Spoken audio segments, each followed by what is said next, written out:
Well, hello and welcome to Morning Brew on Politics Social. Sorry about the delay getting started there, but I'm here now and that's what matters. It is Wednesday, the 12th of November, 2025. I'm Graham Hughes. You're watching Morning Brew on Politics Social. Hope you're all right. How the socialists, the socialites in the chat, how are you all getting on? You all right? Got Lost Missionary in there. We've got Diz. We've got Liz Allen. We've got Veg Pie. We've got L, Butterfly Chaos. We've got Viper Scott. We've got Simon Smith. We've got SG. We've got Sarah Davis. Hello. Hello, everyone. Got some regulars in there, but also, we always like to get newbies in. So if you'd like to join our friends in the chat here, it's a very welcoming chat.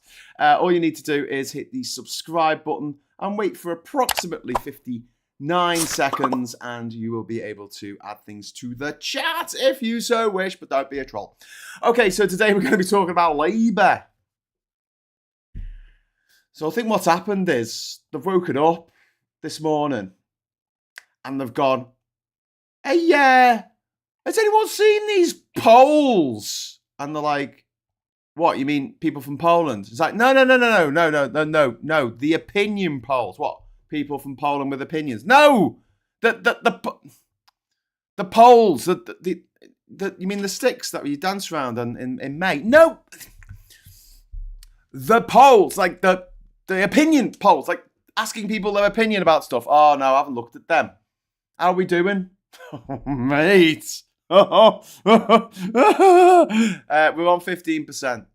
Oh, that sounds good. No. I didn't say 50%. I said 15%. Like, I mean, the Greens are ahead of us in some polls. Yeah, but they're not great quality polls, are they? I don't care. I don't give a fuck how good quality the polls are, because there's all a little bit of a consensus that has Labour hovering around, 19, 20%. If you put all the polls together, it's not looking good. And you expect a little bit of a dip when a party takes power. Thank you, darling. But seriously, I mean, this is pretty grim. This is pretty grim. The party of discipline. So, Starmer saw himself as a grown-up alternative to Tory chaos, is now seemingly presiding over his own internal implosion. Steady hands turns quite quickly into, bunker mode. When the poll numbers collapse, which they absolutely have, and they have a while ago, because Labour has abandoned its core supporters and gone after chasing these fucking insane culture war bullshit, anti-immigrant, anti-trans shite that doesn't win them any votes. It loses them votes, as you can see, as is evidenced by the polls. They've lost votes. They've gone somewhere else. Okay? So being tough on immigration hasn't helped them at all, because they haven't actually stopped the boats. They were tough on immigration and they stopped the boats coming over. Then, okay, maybe you could argue, like, okay, well, they did that thing. But then, and Labour should be riding high right now. Labour should be riding high. They brought in workers' support. They have fulfilled a third of the things that they said they were going to do in their manifesto, almost a third of the things, and a lot of other stuff is on its way. The renters reform bill is absolutely revolutionary. They're getting rid of the 2-child benefit cap, which is why people called Keir Starmer kid starver, because he wouldn't get rid of this cap. Well, now they are going to get rid of the cap. Labour should be riding high, but with Labour's poll numbers hovering around 20%, lower than any government in decades. Like, this is lower than even Liz Truss at her most Trussonomics point of her premiership. The Tories looked at this and went, oh shit, let's get rid of her. Starmer's now the most unpopular modern PM in polling history. Wow. We wow. It is just wow. Ooh, poorly donkey. Thank you very much for the £1 super chat. That's very kind of you. And I don't think I've read the name Portly Donkey. So welcome to the Politics Social. I hope you have a nice time here. And that reminds me, I'm going to put in a goal. We're going to try and get 10 super chats in an hour. Loads of time, bags of time. No rush. What are the examples? I'll stream again on Friday. I do that 3 times. I'll play a rhythm game without any sound. These are the suggestions that YouTube give for things to put as a goal, like, things to do. I'll play a rhythm game without any sound. That sounds like porn. Hosting a community gaming night. Well, yeah, I do want to do that, but, I don't think this is the right place to do it at the moment. Get 1 extra hour of streaming when we reach the goal. Well, yeah, okay, I'll give you an extra half hour. I'll do a stream where we explore more indie games. I'm not a gamer. I'm not. Okay, thanks for the suggestions. I'm just gonna go for confetti.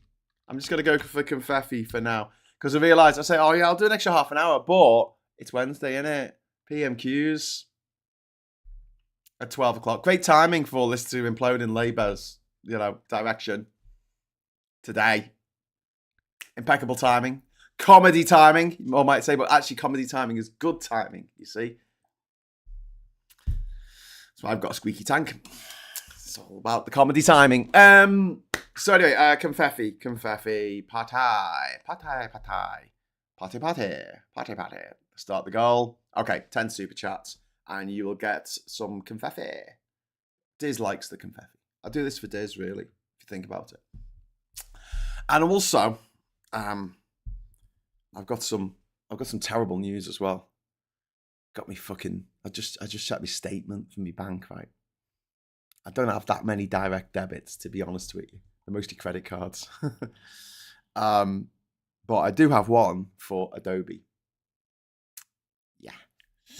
So I used to pay this much, and I've just noticed that they've whacked up my monthly subscription charge to £67 a month. Okay.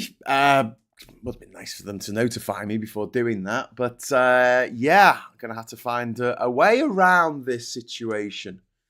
And yes, of course, I could, board the good ship Gringo and sail into Costa Rican territorial waters and have a little bit of a parley with my fellow corsairs on what to do next. However, I don't want to do that. But I do have a good friend who actually works for Adobe. So maybe I'll be able to get a deal. I don't know.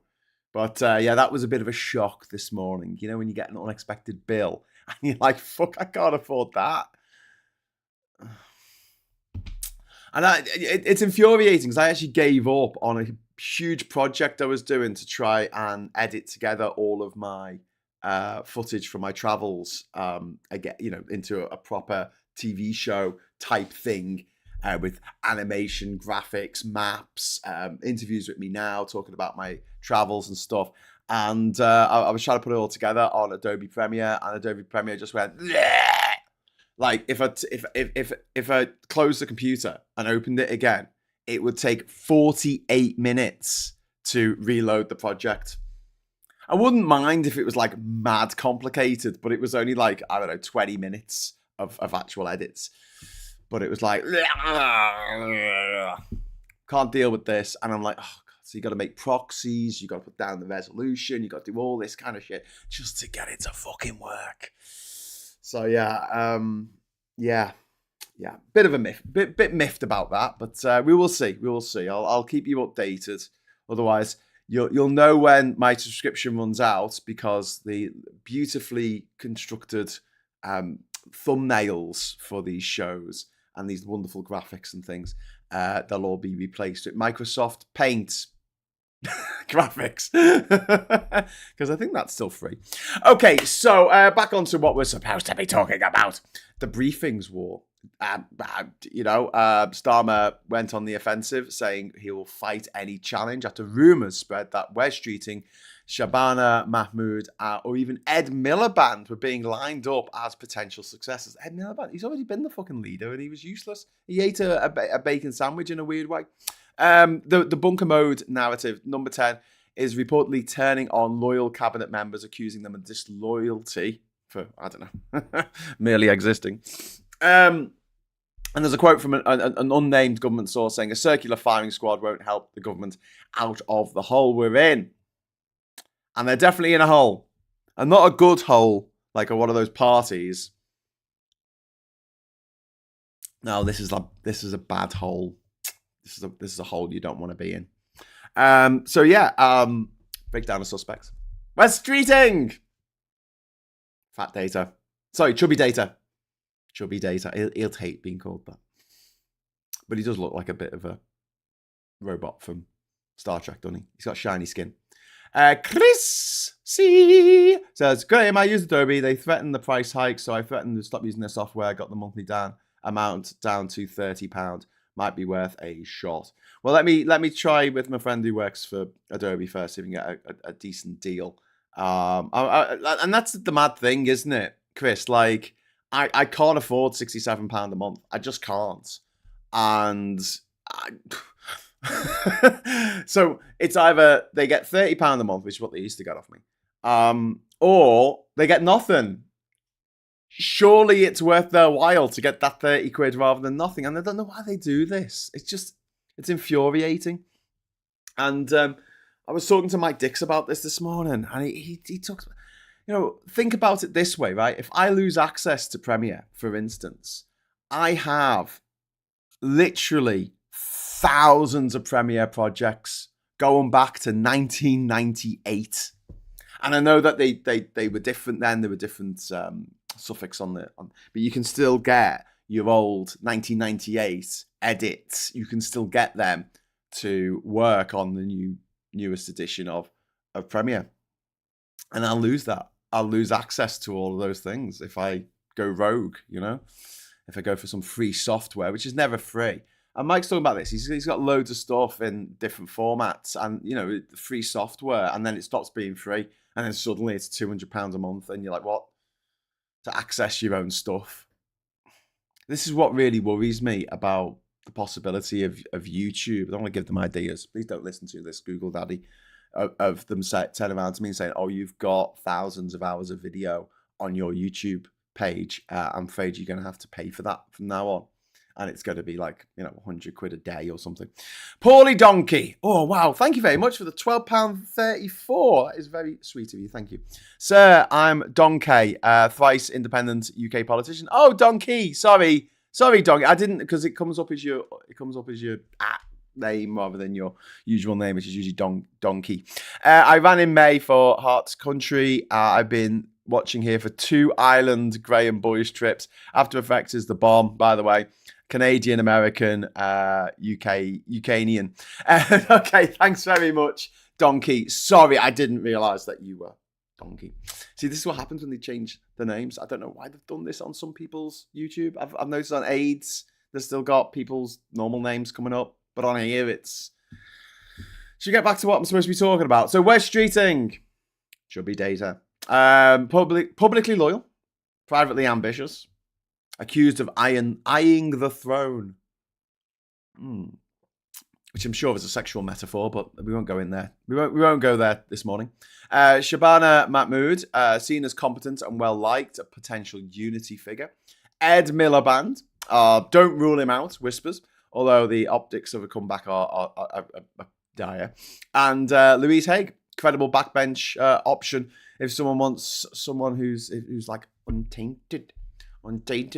But this mirrors very much the 2016's Labour coup against the previous leader of Labour, whose name we shall not mention, right down to the anonymous briefings and front bench resignations by WhatsApp. So yeah, Labour's gone from no return to factionalism to which faction are you in? In under a year. So they've done quite well, haven't they? Then you got Wes Streeting going on Sky News this morning. He said, I didn't shoot JFK. I don't know where Lord Lucan is, and I didn't fake the moon landings. Okay. It's all getting a bit celebrity traitors, isn't it? His tone was very defensive and irritated. Not the sound of someone who's fully confident in his boss's stability. His language subtly distances himself from Starmer without directly attacking him. Self-defeating, he's blaming like the operation, not the policy necessarily. He's blaming the game, not the players. And, you know, this is like pre-Boris Johnson interviews. You know, when Boris Johnson era loyalty interviews when they were saying, there's going to be no leadership challenge. And then there is. So he's also Wes Streeting has also taken a swipe at Rachel Reeves and saying that keeping promises is important after she hinted at breaking Labour's no tax rise pledge. Well, here's the thing: keeping promises is important, Wes. So why didn't you keep the promise that you kept to the LGBT community to, like, you know, look after people? Instead of, I don't know, demonizing trans people like a motherfucker and making making it illegal to give puberty blockers to trans kids, but not to cis kids. Because, you know, if you give it to trans kids, it'll fuck them up. But if you give them to cis kids, they'll be fine. Not chubby data, but chubby law, as he is evil, says Chrissy. Yes, I absolutely agree. And I did think about this before coming up with the name, and I did think that chubby law probably is a better description. But the problem is, if you call him chubby data, most people might not know that's from Star Trek, so you have to say chubby data from Star Trek. But once that kind of, you know, people get the idea that he does look like a robot from Star Trek, but a chubbier version, people will get onto that. But like chubby law, I think would be really, really difficult, because that's, I'm not saying it's like a deep cut into Star Trek, but you need to know a little bit more about, you know, the fact that there's an evil version of Kit called Car, and at one point Kit and Car like smack into each other in a scrapyard, which is really exciting because of the little bit at the bottom of the one of the cars that actually that's the weak point. Sorry, was I talking about Knight Rider, where there was an evil twin of the artificial intelligently driven machine? Oh yeah. An evil twin that was the prototype. Oh, yeah. And accused the other one of being an inferior production model. Oh, yeah, that sounds familiar. Oh, come on, Graham. Next you'll be saying that the Borg are completely ripped off the Cybermen from Doctor Who. Oh, fuck. Anyway, so moving on. Moving on from Star Trek. Star Trek and the filching ways. Anyway, you know, imitation is the most sincere form of flattery, I tell you. Anyway, so in Star Trek, Data has an evil twin brother called Law. And I've got to say, right, evil twins, if you are an aspiring writer, please don't include an evil twin plot in your story, because I fucking hate them. I just hate evil twin plot. Kind of made sense with the robot, but, you know, whatever. I love the fact that, like, Noonien Singh, the guy who made, is it Noonien Singh? It is, isn't it? Who made the scientist who made Data look like a younger version of himself. It's a bit narcissistic, isn't it? It's a bit weird. It's a bit of a weird thing to do, isn't it? Make a younger version of yourself as a robot. Wouldn't you make like I don't know, someone sexy? Oh, that's just me. Anyway, Scousers to where is the Hillsborough Act? The grid is dynamic. Labour's Amdram is uni level now, in my humble opinion. Says Donkey. Yeah, I agree. The Hillsborough Act is going through. It is going through. So we should be seeing that given royal assent very, very soon. But yeah, that is going through. It's not like they've abandoned that.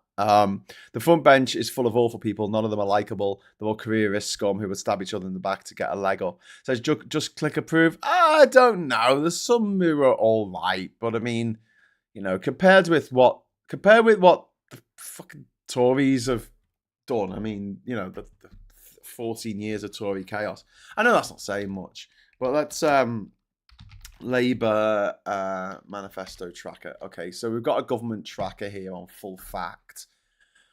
So let's have a look. So of the things that Labour are planning to do in the manifesto, we have got 18 pledges achieved. We've got 18 pledges that appear on track. We've got 22 pledges that appear in progress. We've got 3 pledges that appear off track. The 3 pledges that appear off track are: Labour will get Britain building again with 1.5 million new homes in next Parliament. We will end asylum hotels, saving the taxpayers billions of pounds. No, I don't know. I think they are actually going to do that. So I don't know if that should be appears off track on the Full Fact government tracker. And then the third one is Labour is committed to restoring development spending of at least 0.7% of gross national income as soon as fiscal circumstances allow. That appears off track, but it did say as soon as fiscal circumstances allow. And while they're dealing with all these Brexit black holes and the austerity black hole and the COVID black hole, yeah, I think it's going to be difficult. Paul Thomas, thank you very much for the super chat. I would never use Adobe. There's better stuff that is mature. For instance, would use GIMP rather than Photoshop. Yeah, I mean, I could learn a new program. I'm sure it's just like, here's the thing, right? In Photoshop, I can put together an image in literally seconds. I know all the shortcuts. I know where everything is. I know if something does something a bit weird, I know why it's done that weird fucking thing. I know how to fix it. I know how to get it back to what it was and do all the things that I need to do.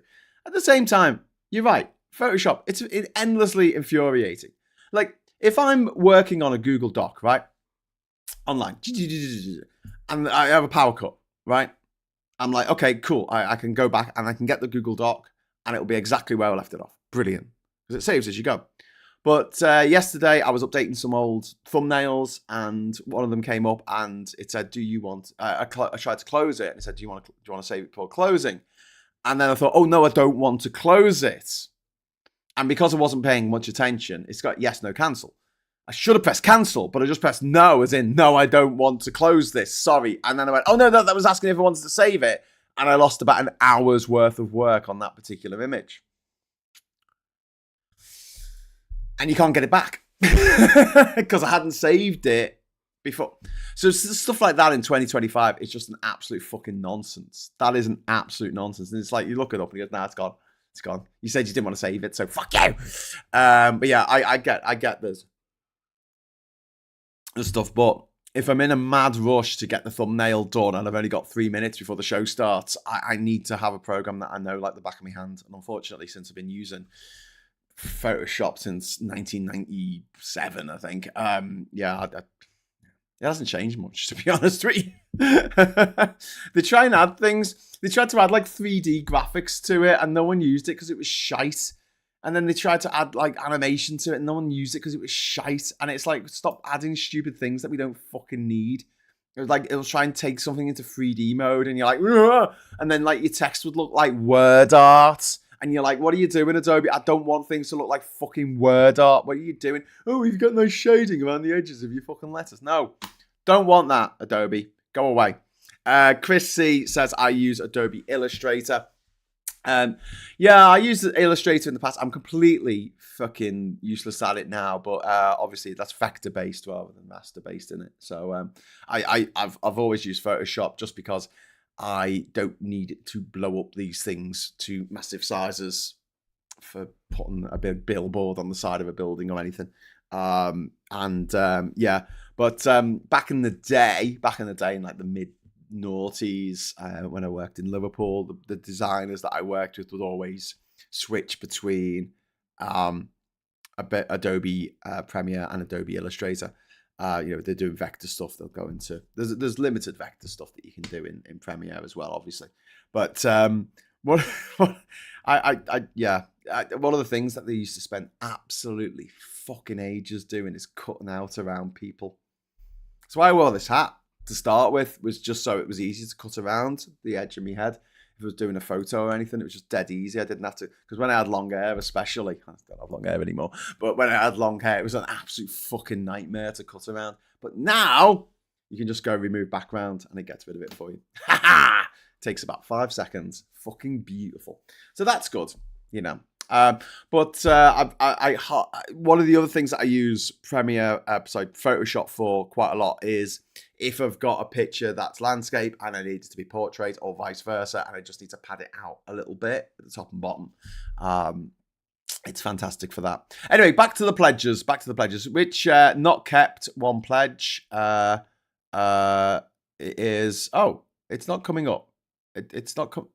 Why is the not kept pledge coming? Oh, here we go. Okay, this is the economy. This is one that Labour have not kept. Capitalised with 7.3 billion over the course of the next Parliament, the National Wealth Fund will have a remit to support Labour's growth and clean energy missions. So, they haven't capitalised the National Wealth Fund. So there you go. Unclear or disputed. Labour will not raise income taxes. Labour will not increase taxes on working people, which is why we will not increase national insurance. It looks like they are going to put up income tax, maybe just for the higher earners, and also at the same time they'll bring down national insurance. So, yeah, arguable. Crime, police, and justice is one. Every young person caught in possession of a knife will receive referred to a youth offending team and will receive a mandatory plan to prevent reoffending with penalties including curfews, tagging or custody for the most serious of cases. We will train thousands more GPs. That's obviously not happened yet. We will train thousands more midwives as part of the NHS workforce plan. They'll have to have more midwifery courses. I love the word midwifery. I study midwifery. So I just like the sound of certain words in my mouth, and midwifery is one of them for some reason. I don't know why. Labour will not increase taxes on working people. Again, that's the same one as earlier. And then raising confidence in the criminal justice system to its highest levels. Yeah, I don't think we're going to do that. We've also got wait and see pledges about 16 and 17-year-olds, the right to vote in all elections, digital ID. We've got Labour will make a renewed push to fulfil the ambition of national 5G coverage, blah, blah, blah. But yeah, of the pledges that are listed here, of the 86 pledges, 36 of them, so more than a third, are either achieved already or they appear on track. So, Labour's doing in the first year, 18 months of the Labour government, they're doing all right, policy-wise, but they look shit. They just look fucking shit because their comms are fucking awful. Their comms are absolutely bloody dreadful. What's wrong with Vegas for you? Says, well, many things are wrong with Vegas. First of all, it's a shithole in the middle of the desert. It's gaudy, it's tacky, it's got gold everywhere, like the fucking White House now, all these gold accoutrements that are just like spray gold. Oh, you're talking about the Sony Vegas. Oh, what's wrong with Sony Vegas? Yeah, I don't know it. That was my point. Like, having to learn a new program again. Okay, you can basically learn how to do the basic stuff, but there will come a point where I'm in a mad fucking hurry to do something. Something weird will happen, and I won't know how to fix the fucking thing that's weird. That's just fucking happens. I mean, it took me about 2 fucking years to get my head around OBS, so good luck. Did an Adobe attempt to make everything in their software their property? Oh no, it was for the AI learning part. Yeah, they did, and there was a big uproar amongst the creator community, and they've had to backpedal on that very hard. The only reason why I use Illustrator is because the Vinyl Cutter software uses SVG files. There you go. Midwifery, says Futtermstuck. That point when you're halfway through smelling a fart. A fact check on the Tories and Brexit would be far worse. Well, absolutely it would. It would. So that, they've said 2.5% GDP on defence. They've done that. National policy framework into undoing conservative damages, including restoring the mandatory housing targets. They've done that. Border Security Command, they've done that. National Wealth Fund, they have done that. They haven't put 7.6 billion in it yet. Labour and the VAT exemption on business rates relief for private schools, they've done that. Regulators' new powers to bring criminal charges against persistent law breakers in the water companies, they've done that. 2 million new NHS appointments, scans and operations every year. They've done that, and they've actually done more than that. I think they're up to 5 million or something fucking mad. They've done a lot better than they even were planning to do. Recognition of the Palestinian state, done. They didn't make anything out of that, did they? Bloody hell. Supervised toothbrushing scheme for 3 to 5 year olds. They've done that. Labour Strategic Defence Review within their first year, they've done that. Great British Energy, they've created that. Football Governance Bill, they've done that. Review of sentencing to ensure it's brought up to date, they've done that. We've end the use of offshore trusts to avoid inheritance tax, so everyone who makes their home here pays taxes here, they've done that. Negotiate additional returns agreements to speed up returns on migrants who come over here without permission. Yes, they have actually done that, but yeah, it's not been great. And then abolishing non-dom status, they've done that. They've also ended the wasteful migration economic development partnership with Rwanda. They've done that. And every fiscal event making significant changes to taxation or spending will be subject to an independent OBR forecast, which they have done. So they're the 18 things they've done. And then there's 18 things on track. They're not going to increase taxes on working people. So that appears on track on the 11th of November, when it was last updated. Whether that's the case at the end of the month remains to be seen. Labour's not going to increase tax on working people. We're not going to increase VAT. Okay, so they're not going to increase VAT. That appears on track. No new coal licenses. That appears on track. They haven't granted any new coal licenses, and I hope they don't. Labour will create a specific offence for assault on shop workers to protect them from threats and violence. That appears on track. Labour's plan to make work pay, a new deal for working people, which is going to be introduced in full soon. Putting passengers at the heart of the service by reforming the railways and bringing them into public ownership. They're over halfway through doing that. Obviously, they have to wait till the franchise contract period ends, and they should all end by this Parliament. I'm sorry I keep kind of freezing on the screen here. I don't know what's happening, but it's kind of annoying me. Whatever. David Smith, £5 super chat. Reeves explicitly said Starmer was a working person and he earns 170,000. No basis to raise 48,000. Red lines were a terrible idea in a time of mistrust.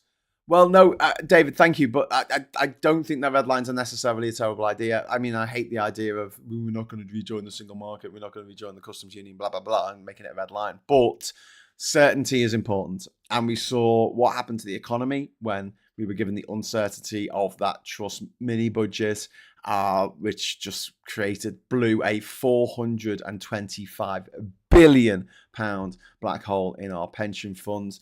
And then you've got the fact that Rachel Reeves cried at PMQs a few months ago, and the markets went mental. Like, certainty, even if it's certainty that a bad thing's going to happen, is better than uncertainty. So I do understand the compulsion towards red lines. I just wish the red lines weren't drawn where they were. But yeah, thanks for the super chat, mate. Okay, so we were talking about what they're doing.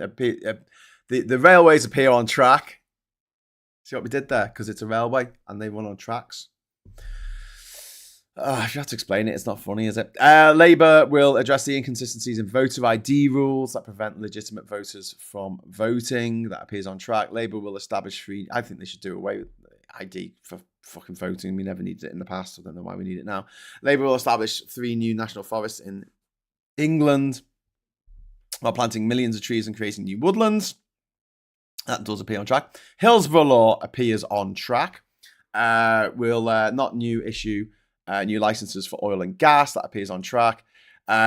Immediately abolish Section 21 no-fault evictions. That appears on. I mean, yeah. When they say immediately, that's a sticking point there because that has gone through. That's got the royal assent, but I don't think it starts till like April next year. I think it's the beginning of the next tax year. I think. Labour will scrap the effective immunity for some shoplifting. That appears on track. We will establish new independent ethics and integrity commission. That appears on track. And immediate modernisation by introducing legislation to remove the right of all hereditary peers to sit and vote in the House of Lords. That appears on track. Respect orders to powers to ban persistent adult offenders from town centres, which will stamp out issues such as public drinking and drug use, etc. Labour will cap corporation tax at the current level of 25%, the lowest in the G7 for the entire Parliament. It's a policy I don't agree with, but they're keeping to it so far. Labour will ensure the next generation can never legally buy cigarettes. I've got a few feelings about this because I don't want people buying cigarettes on the black market, but at the same time, I do think that we need to clamp down on both cigarettes and on vaping in public. I don't see why I should have to breathe in people's literal toxic carcinogenic chemicals.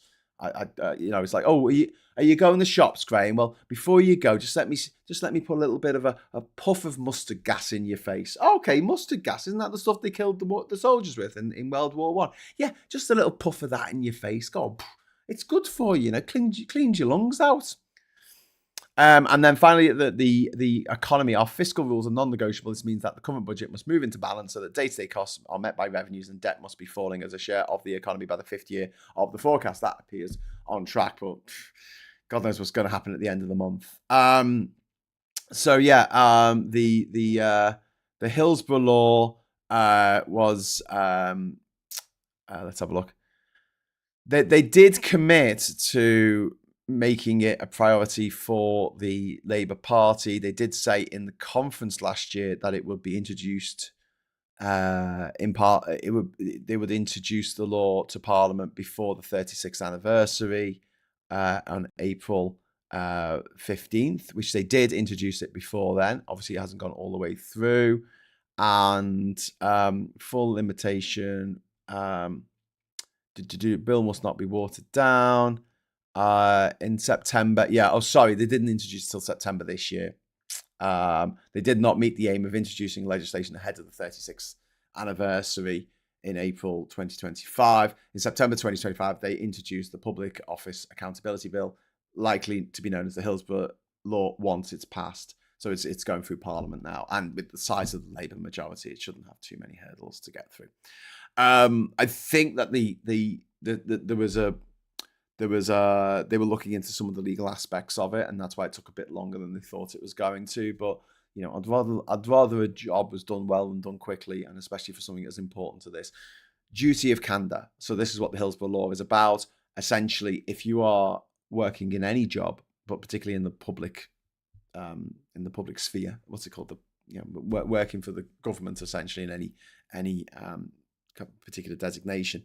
You are mandated to report evil doing in your organization, or if you're asked about it, you have a duty of candor. You have to tell the truth. If you lie to a body, you can't say, well, I was protecting my business, I was protecting my higher ups, my superior officers, or whatever. You can't say that anymore. You've got to tell the truth, or you can be liable under this new law, and you could serve a pretty hefty jail sentence. Quite rightly. They have a law in Germany that you're not allowed to walk past someone in distress. If you see someone who's been injured or is in distress or needs help in some way, and you walk past and do not give them help, you can be prosecuted under German law. And I think that's a fucking great idea. Because while there are at least half of the population who are like you and I, and if we saw someone in distress, our first instinct would be to go and help them because we're humans with hearts. There are certain people who I don't know if they're human. They might just be lizards wearing human suits. I don't know. but they would quite happily walk past someone in distress, or even worse, they'll go over to the person in distress and kick them, which is what Donald Trump does to his own people, where he's, decided that they're not getting food this week because he needs a new ballroom or something for his balls. Paulie Donkey, thank you very much for the £2 super chat. ADHD plus. Impatience can be conquered. G. Time equals the alarm clock of the heart.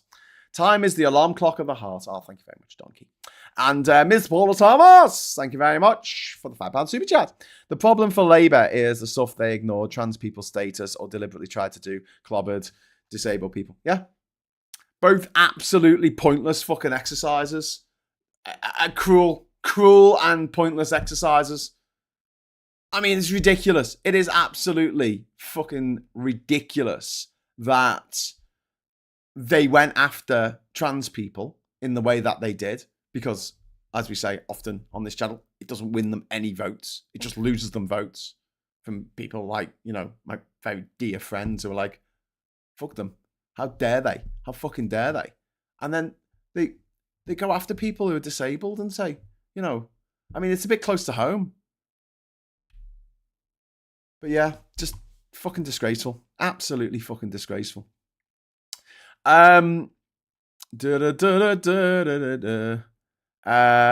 cool. Yes. Sorry, I just got a message. About Adobe. I begged for mercy. Mercy has been granted. There's an update. There's an update for you. Yay! By the way, the Foo Fighters are playing Anfield Stadium next year in June, I think. The 25th and 27th of June. If you want to go and see the Foo Fighters, tickets go on sale on Friday. Public service announcement. To go see the Foos. But you see, the thing is, I've seen the Foos. I saw them fucking years ago. Well, I saw them at Glastonbury when they played their secret show a couple of years ago at Glastonbury, but I saw them at the Manchester Academy when they played in, I want to say 1997, 28 years ago. Yeah, great days. But yeah, I suppose they didn't have many of their songs then. They only had their first album at that time. So that's all they had to. What was it? I'll Stick Around. That was their first sort of hit. Yeah, they didn't really hit the stride until The Colour and the Shape. It was interesting because they had an album called The Colour and the Shape, and colour spelled differently in America. And then they had one called In Your Honor, and honor spelled differently in America. It's like, why are you picking words that are different in American English to English? Hey? Call it the In the Air Tonight law in Germany. Can you feel it in the air tonight? I can feel it in the air tonight. Thank you very much to Urbane Legends for the £2 super chat. That's very kind of you. Oh, the tickets for the Foo Fighters are probably about 200 quid each. So, if you're feeling flush, I don't think I'm going to be going. I might hang around outside and climb a lamppost, see if we can see in. Anyway, so yes, where was I? I was talking about Wes Streeting, wasn't I? Taking a swipe. Yeah. And I Wes Streeting is a he's a clever operator. Is Wes Streeting? He's a twat. I don't like him because he's transphobic. But he's on record as not leading the mutiny, but leaving others to draw their own conclusions based on his interview on Sky this morning, which he gave, basically saying, I'm not looking to be prime minister. Definitely not going to go after Starmer. No leadership bid. No, nothing. Meanwhile, inside the Starmer bunker down at number 10, they're in full bunker mode, which actually means inside Downing Street, limited access to PM from MPs, media lockdowns, loyalty checks, and briefing wars. Great. Paranoia is setting in. Allies reportedly tracking which MPs are speaking to which journalists. Briefing against one's own team is a classic pre-coup panic behaviour that we've seen time and time again in the Tories, reminiscent of Theresa May's strong and stable breakdown, and Liz Truss's sending out Penny Mordaunt to tell everyone that she wasn't hiding under a table. She clearly was hiding under a table. She was hiding under a table. Anyway, so the problem for Starmer is he's alienated both wings of the party. The centre-left say he's abandoned Labour's soul. The centre-right think he's a weak communicator, which he is. And the public see him as dull and dishonest. And his personal approval is now lower than Corbyn's worst point. An astonishing reversal for a man who won a landslide victory in the election last night. God. Oh, it's a long night. I've only just sobered up. Back in July last year, won a landslide victory with over a majority of over 160. So yeah, we've got the 20% nomination rule. So 81 MPs are needed to trigger a leadership contest. That's quite a lot.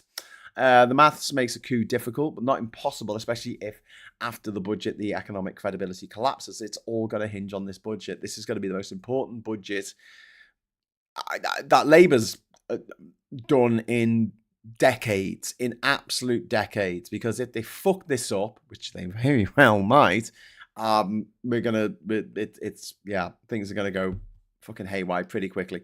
This is a key flashpoint. Rees may break manifesto promises, triggering another crisis of trust. Some MPs are reportedly planning to wait till May after the local elections, but the mood is shifting and activists can't be sent into battle mode with this leadership. And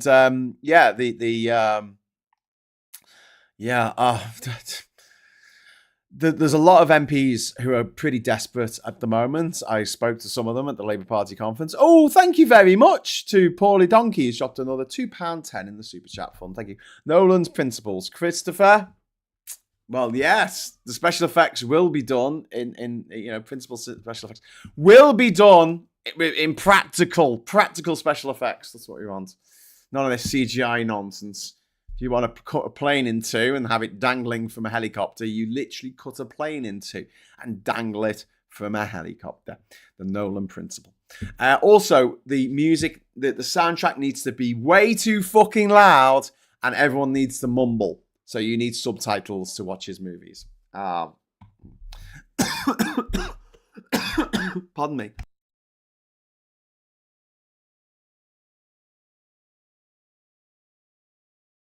There you go. Nolan principles. Okay, so the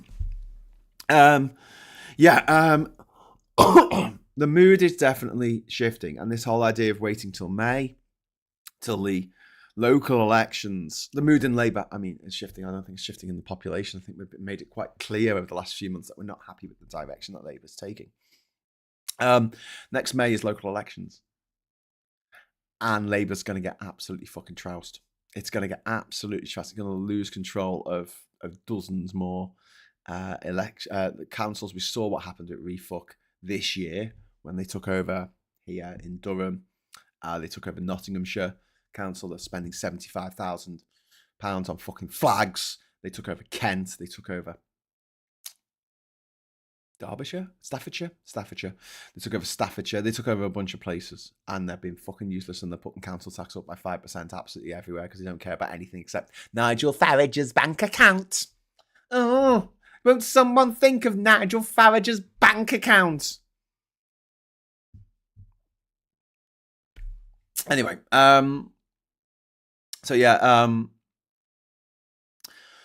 The Starmer's 2021 Hartlepool moment almost ended his career as leader because they lost in Hartlepool, which should be Labour heartlands. Now, they actually won in Hartlepool in the last election. They got an MP. But if there was a election tomorrow, right, so many MPs, so many government MPs, so many front benchers would lose their seats. Absolutely, positively. Viper Scott. Oh, for Diz. For the watch. Thank you very much, Viper Scott, for the £2 super chat. We just need one more super chat. Bags of time to drop it in. We've still got 18 minutes to drop one more super chat in, and we will get confetti. Great, that. Love a bit of confetti. Did you know no one knows what magnets are? It's fun, that, isn't it? Oh, we got it! Yes, we've done it! Martin Haddo! Make Diz happy. You don't ever want an unhappy Diz. Confetti! Woo! Thank you very much for the super chat. and we hit the goal. Goal! Eat my goal. Shit! They scored. Okay. So yeah. A lot of MPs don't want to wait till May to get absolutely trounced in the local elections. Obviously, they won't lose their seats because there'll be local elections. It's for councillors, not for MPs. But the point is that if they get an absolute drubbing even, that makes your metaphors, Graham.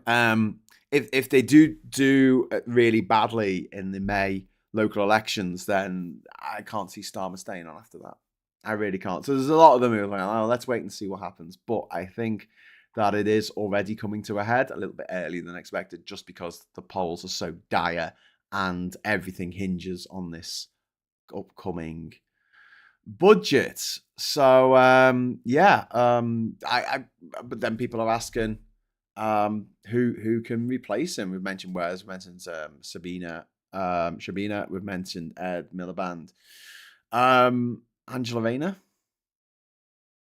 That'll make one angry pagan happy. Lisa Nandy. I don't know. And then, we're looking at the polls and Labour are looking absolutely fucking... They're in the absolute doldrums.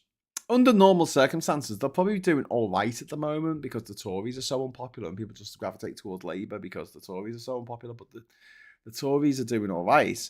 Not the Tories, but the refuck Tories, which is a branch of the Tory party. It's like a parasitic twin of the Tory party. They're doing all right at the moment. If you put the numbers for the refuck fuckers and the Tories together, you're looking at over 50%. Yeah, it's not great. It's not great. And there is a quote like, the choice isn't between us and perfection, it's between us and reform.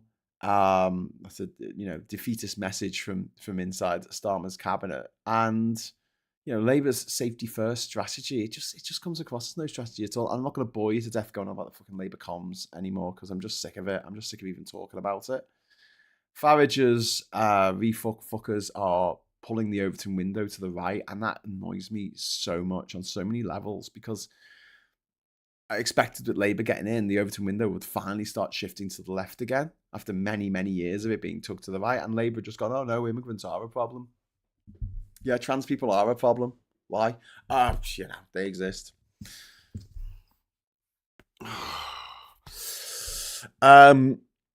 And Labour panic and they start echoing fucking reform fucking rhetoric. Like, well, stop it. Just fucking stop it. And this is, this Labour implosion kind of echoes the Tory death spiral of 2022-23. The same symptoms as leaks, the factions, the anonymous briefings, the collapsing authority and leadership speculation. Sorry. Let me touch the mic then. Both parties, both the Tories and Labour, torn apart by fear of Nigel fucking Farage. Right. Here, come here. Listen to me, right? Take him down. Listen, take Nigel Farage down. Last year, on Twitter, he told people that the person who committed those horrific murders in Southport was an asylum seeker based on information he was given by Andrew Taint. That should have been enough to not just disqualify him from office, but also put that motherfucker in jail.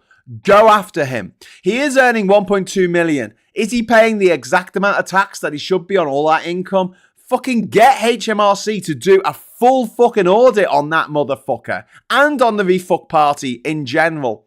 Get them disqualified. Cheat. Change the fucking law. They made a law against Steve Bray. The guy with the big fucking megaphone outside Parliament saying stop Brexit. The Tories made a law targeting him. Labour are in charge right now. They could make a law saying that if your name is Nigel Farage and you are the leader of the fucking refuck party, you go to jail. That's it. or something like that. He's committed crimes. I'm pretty sure of it. Fucking audit him. Fucking get on his case. Get all the Secret Service people that you're in charge of. Get them onto him. Dig up the fucking dirt. Find out what happened to that pilot that killed himself. You know, the one that saved Farage's life in that crash? Who then went on to take his own life a couple of years later? Dig it all up. Spend money on fucking him. Stop playing by these bloody rules of fucking honour.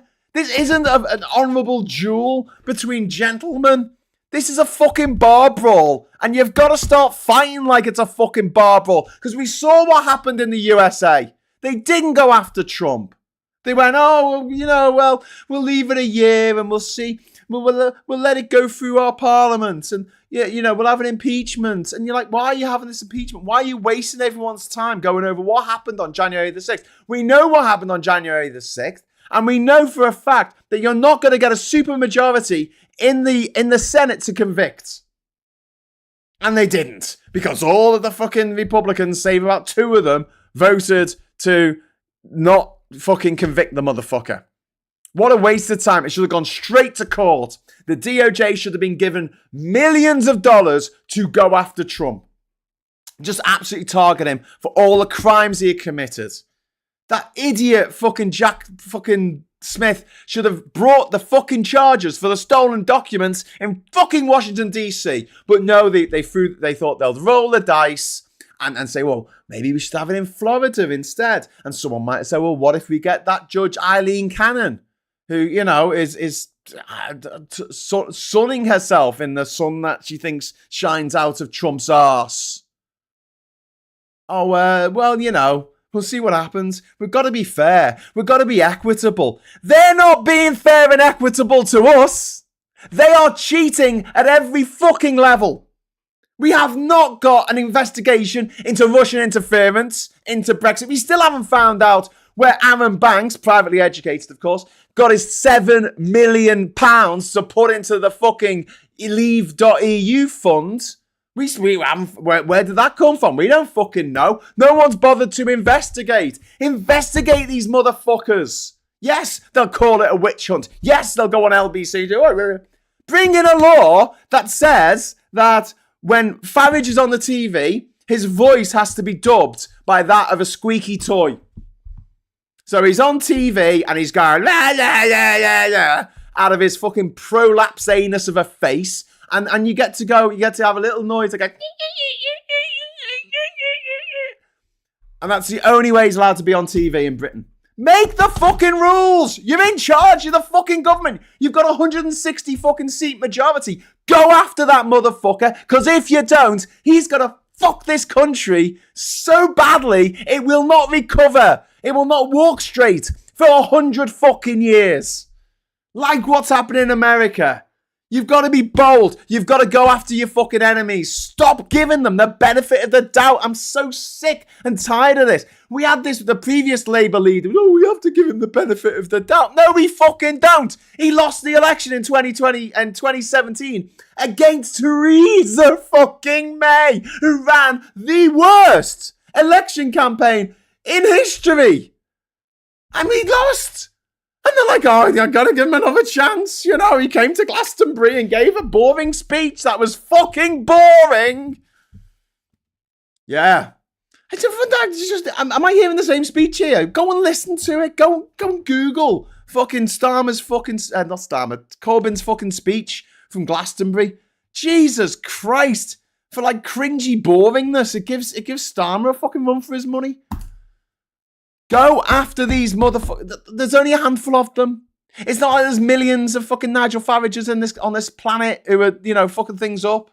Go after them. All these knobheads have got skeletons in their closets. Go after them. You are in charge. You have a window of opportunity that is rapidly fucking shrinking. Yeah, maybe you'll find out that they've done nothing wrong ever in history. In their whole life, they never put a foot wrong. But come on. Come on. Go after him. Get his MP ship taken off and put him in fucking jail. I don't give a fuck. That man Nigel Farage is a fucking menace. And he will destroy this country. and everything that the people of this country have worked towards. Under Nigel Farage, he's going to destroy the NHS. Good luck getting a pension. He's going to feather the nests of his fellow privately educated millionaires, multimillionaires, and billionaires. That's what he's going to do. That's his MO. And Labour should take this fucking seriously and stop pussyfooting around and just go after the fucker with everything they've got, all guns blazing, the entire force of the British government bearing down on Nigel fucking Farage and his 27 fucking jobs on the side, hawking gold for some other fucker's country. Imagine you make more money working for some other cunt's country than working for this cunty country. How does that work when you're a fucking MP?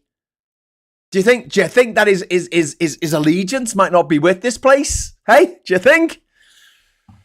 Fuck me. How much gold do we make? How much gold do we mine? Do we mine a lot of gold? Do we? Do we have a lot of gold mines in Britain? Do we? Do we? Yeah? Bollocks we do. But he won the argument, says Lee. Lost the election, but I won the argument. Well, actually, after the 2017 election, he went, I think it was very obvious who won that election. And I was like, yeah, not you. Not you. Oh, that's too much blood pressure. My blood pressure's fine. Nasty streak, that Corbyn. Yes. Was Nathan Gill been sentenced yet? No, I don't think so. He's been found guilty. Well, he pled guilty. So, you know. Graham, it's not a bar fight, it's a street fight to get reform, in my opinion. All right, fucking hell, Alistair. I mean, who cares where the fucking fight is? The point is, it's not a gentleman's duel. It is not a debating society debate. This house believes that Nigel Farage is a fucking criminal, okay? No. You've got to get down and dirty. Get in the gutter. Get fucking dirty. Get covered in shit if you have to. Just got to get down there. You've got to fight these motherfuckers with everything you've got because otherwise they will take everything. Nigel Farage and his mates are fucking Nazis. That's what they are. Look at them going, oh my God, Schrodinger's black people. So apparently there's too many people coming from other countries, but there's not enough of them for the amount of people that you see on TV. Okay, how do you keep those two things in your head? So there's too many of them, but there's not enough to have the representation on the TV that they get. All right. Way to make Farage a martyr. If you can't stand for... No, Paula, I think you're completely wrong. If Trump was in jail right now, he wouldn't be president. If Nigel Farage was in jail right now, he wouldn't be running for office in 2029. Especially if he had a 40-year jail sentence for embezzlement and being a traitor. Or whatever the fuck you can get him on. Yeah, a martyr, Charlie Kirk, I guess he's a martyr. He's not going to be standing for president anytime soon, is he? No, because he's dead. I'm sorry, I never stick with that whole other. You don't put them in jail, you make them a martyr. Well, leave them out of jail and they become fucking presidents. Great. So now the whole world's economy is hinging on on some demented old twat, this disgusting orange rapist in the White House who's now becoming the Gold House with his tacky fucking painted stuck on gold accoutrements from fucking Home Depot. That's not the point. The point is that no, I don't hold it. Thomas Sankara was a fucking martyr, for the good people of Burkina Faso, but he's not been in power since he was assassinated. Obviously, without reading up what happened to Hurst, what? I think Tommy 10 names quite fancied the role of Hurst Wiesel to Farage as Hitler. Trump kissed Erika Kirk in a press conference yesterday. Farage is a quisling. He just doesn't know who to quisling to. He's working for the fucking Russians, probably. Anyway, so let's just go through what happens next, right? Scenario A is Starmer limps through the budget, reshuffles to try and assert control, but morale collapses before May. There's also the chance of the backbench, or when I say before, it might be just after the local elections when they get troused. A backbench letter campaign forces a confidence vote in early December. That could happen if the budget goes down like a cup of cold sick. You could have a unity candidate which emerges after the local election bloodbath in May next year, and then there's the scenario that Starmer doubles down, survives, and faces Farage in a populism versus bureaucracy showdown. I just don't see how. I just don't think it's gonna. I just don't think it's gonna be great. That's all I'm saying. I just think that whatever happens next is gonna be really grim for lots of us, not least people who, are sick and tired of these right-wing motherfuckers destroying everything we know and love. But here's my prediction. I don't think that Starmer is going to be the leader of Labour going into the next general election. That's my prediction. I might be wrong. What do you think, Roger? I think that I should be the leader because I'm the person to take the fight to Nigel Farage. All right, Roger, irrelevant. Bye. But I will say, actually, that if they did kneecap Nigel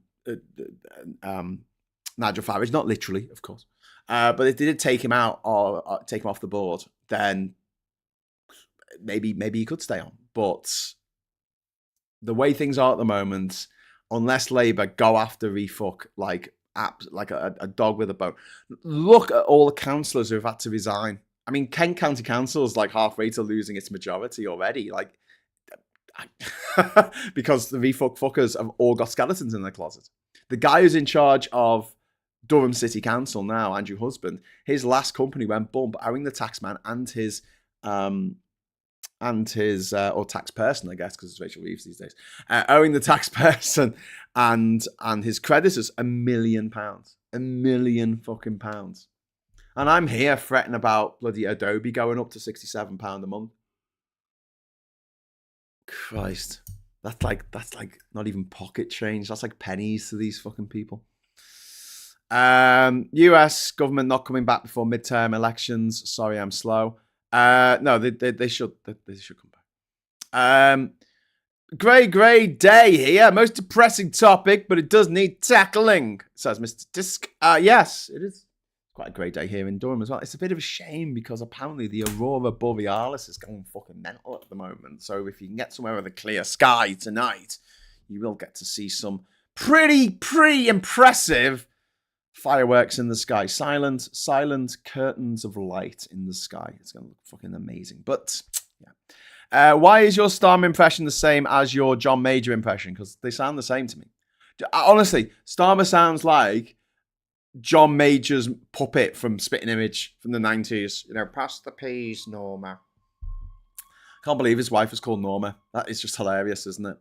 No offense to anyone called Norma out there, but Norma and Norman. I'm going to just go over to the papers now. The papers. Come on, quick, go to the papers. And I'm going to wrap up pretty soon because obviously I'm going to be back at 12 o'clock for PMQs. And I do want a minute to brush my teeth, have some breakfast, etc. I have brushed my teeth, don't worry. I'm not an animal. 4 million on benefits, don't have to find a job. Okay, maybe they're disabled. Maybe they're retired. I don't fucking know. And then Britain pays proud tribute to war heroes. I thought that was Sunday. God, that's it every fucking day. Bloody war Christmas. Go away. And then we've got the yummy mummy is so last term. Cool mums are here. According to the Times there, objectifying women everywhere. Starmer vows to defend leadership from feral Labour MPs. So Keir Starmer has privately vowed to fight any challenge to his leadership after the budget or next year's local elections. Okay, cool.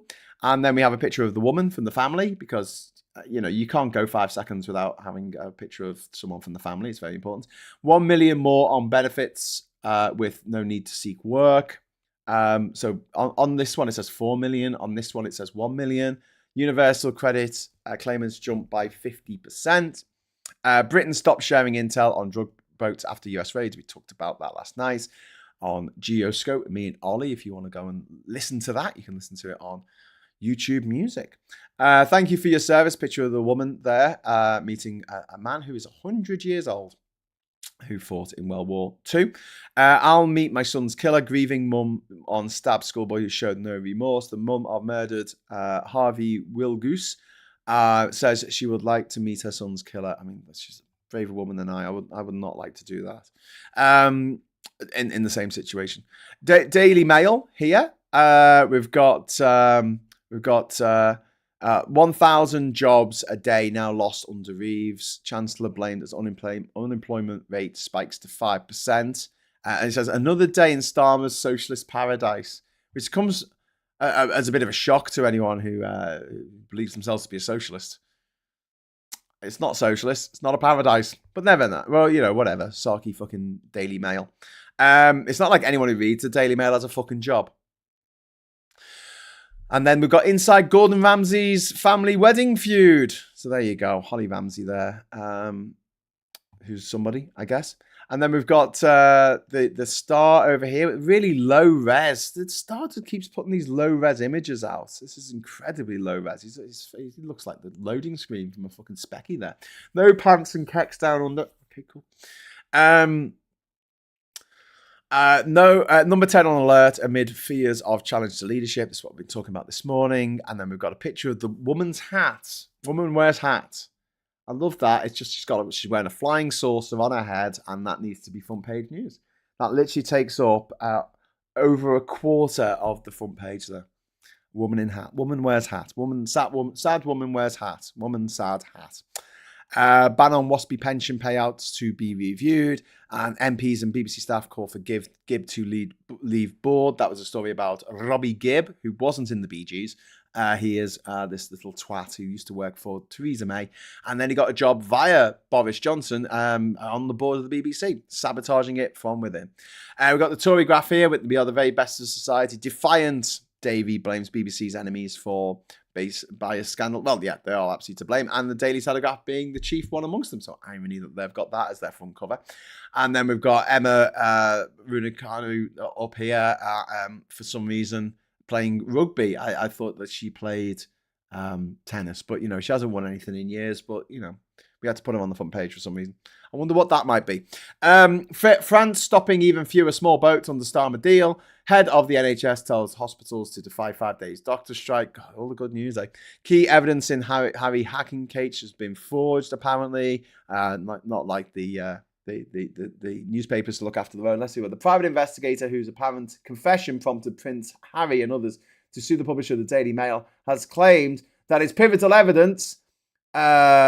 witness statement was completely false. That's what it says. All right, if you say so. Hope for WASPy women. And then we've got Britain cuts off US intel over... But we spoke about that. Fresh hope for WASPy women as Labour promises to look again at compensation. Government considers U-turn for compensating women affected by changes to state pension age after acknowledging previous research findings should have been taken into account. WASPy campaign have published for £10,000 for each of the 3.6 million women born in the 50s who expected to reach state pension at age 60 but were forced to wait. Okay, cool. And maybe that's a good thing. Maybe that's a good U-turn. There's a picture of the woman again with a big hat on a jaunty angle hat. Do you reckon if I wore my hat like this, I'd get on the front cover of newspapers more? Anyway, so this is jaunty angle woman, and it's very important that you must know what she looks like in case you forgot. What Princess Kate looks like, because you need to know every day. I'll say again, if you took pictures of a family who lived up the street from you, and then you printed hundreds of thousands of copies of the pictures, and then you sent these pictures to every corner shop, WH Smith, train station in the country, every airport. So and go, look at this! Look at this! People would think you are weird. I want to do a whole series of stuff that's fucked up. Just that we just take as normal in everyday life. That if anyone just came here from Mars, they'd be like, what the fuck? What is all that about? And there's a story on the Metro here about 5 billion crypto £5 billion crypto queen jailed. Fraud mastermind aimed to buy a monarchy. She defrauded pensioners using crypto. So, let that be a lesson to you. I don't think that she should be put in jail. I think she should be given the crypto award. I think we need to make an award each year for the person who makes the most grift out of crypto. And, celebrate the fact that they've made so much money grifting through crypto. Because then maybe people might realize that crypto, or crapto as I call it, is a fucking scam. And the people who make money out of it are fucking scammers. If you have made money out of crypto, I'm sorry, but you've helped the scam. You have made money from people losing money. Like the millions of pensioners in China who lost money to this woman who's just been jailed for nicking $5 billion fucking pounds, whatever, from pensioners through a crypto fucking scheme. Yeah. I really think we need to rein crypto in. I think it should be banned. Don't forget, crypto also is the way that they get funding for refuck. That's another thing to look into for the Labour government. Do you want me to send you a list? Labour government, do you want me to send you a list of things to look into in Nigel Farage and refuck so you can shut down the party, so you can ban the party from standing? How about that? That'd be good. That'd be good. Wear your hat all jaunty like, says Jenny Robinson. Makes you look like Crocodile Dundee's stunt double. And Donkey says, as a dirty immigrant, BBC is 1,000 times better than what people believe it to be. I declare my former Radio 4 addiction was shifted to Radio 1 dance slag now. Yeah, I mean, look, I don't see, I think you're right. I think that the BBC do a fantastic job, generally speaking. We talked about this on Geoscope last night. But unfortunately, there's some people who have been put into the BBC as poison pills, like Robbie Gibb, who are destroying it from within. Amy Walker, thank you very much for the £10 super chat. Legit trying to piss off everyone. First with pensioners with winter fuel payment. Now talks of raising retirement age, whilst also bunging waspy women a bailout, lol. Yeah, I mean, they're just going about this all wrong, aren't they? Just going about this all wrong. Anyway, should we head over to the Financial Times so we can get some actual news before I go in a few minutes' time? I'm going to have to wrap up before 1:30. So I've got time to... I've run out of milk, by the way. This was the last of the milk that went into me coffee. So I've got to go to the shop and get some milk. Then I can have me granola. Oh, I fucking love granola. I've got so many options for breakfast, though. Can't make cinnamon rolls. I'm supposed to be on a diet. And she makes cinnamon rolls. That's just sadistic, innit? They're just sitting there in the kitchen. And God, they smell good. Oh, God, you can smell them in another room. Oh, just cinnamon rolls, just great. I mean, if you don't like cinnamon, I suppose. But for those of us who are cinnamon inclined, then... Anyway, don't think about the cinnamon rolls, Graham. There's 4 left. The horrors of no milk. I know. It's the worst. Anyway, let's go to the Financial Times. The race to halt Germany's industrial decline. And the Epstein scandal is Trump's Achilles heel. Well, I don't know if it is. And here we have a load of smoke. Midst of time, world pauses to mark 1918. People take part in the Independence March in Warsaw, Poland yesterday. National Independence Day celebrates the anniversary of the restoration of Poland's sovereignty in 1918 from the German, Austro-Hungarian and Russian empires. Yeah, but Poland's been fought over for many, many years. Although, the GDP per capita of Poland is on course to overtake ours in a couple of years' time. Don't want all these Poles coming over, they said 20 years ago. Don't want all these Poles coming over, ruining our economy. Okay, said the Poles. We'll go back and make our own economy fucking amazing. Unemployment increase deals fresh blow to Reeves before crunchy budget. Wage growth slows in quarter. Gilts rally as rate cut hopes rise. Call to shield businesses from tax hikes. more budget speculation. Ivan Ambrose isn't going to be happy about that, but yeah, obviously this is going to continue on now until November 26th, when we'll actually find out what's happening with the budget. Don't forget, I'll be here with you on Budgie Day. Well, I'll be talking over the budget and going, oh, what are they doing? Making notes and guessing whether it's going to be a good thing or a bad thing in real time, which I'm going to do at 12 o'clock today for Prime Minister's Questions. Please join me for that, in which I will occasionally be pausing it and going, what the fuck? But usually just sort of laughing along at the funny comments in the chat. Do you know what, though? When I'm doing PMQs, it's a pain in the arse, right? Because there's about, I don't know, 11-second delay now on the chat coming up. And obviously you've got to write the chat. And someone will make a joke, a really funny joke about the previous question. And I'll burst out laughing because I'll read your message and I'll be like, that's a funny message. But I'll always do it when an MP's just stood up and they're talking about like childhood cancer or something, and I'm quite aware that people are watching live and they're like, is Graham laughing? Does he think that's funny? The sick bastard, and like unsubscribe and stuff. So I want to make it very clear, if I do laugh during Prime Minister's Questions at a very inappropriate moment, it's probably because I've just read one of your funny messages. So you've got two choices. You can either just acknowledge that or stop sending funny messages. But please don't stop sending funny messages, because honestly, Prime Minister's Questions is fucking excruciating and you help me get through it. So please join me today at 12 o'clock for PMQs with Graham Hughes. Paulie Donkey says, Graham coin now available, jaunty hat coin, mug puller swap. No, there'll be no Graham coin, no G-Wiz, no G-Force. No G-Spot. Anyway, Meta AI chief to quit and launch own startup as Zuckerberg plots overhaul. Meta's chief artificial intelligence scientist, Jan LeCun.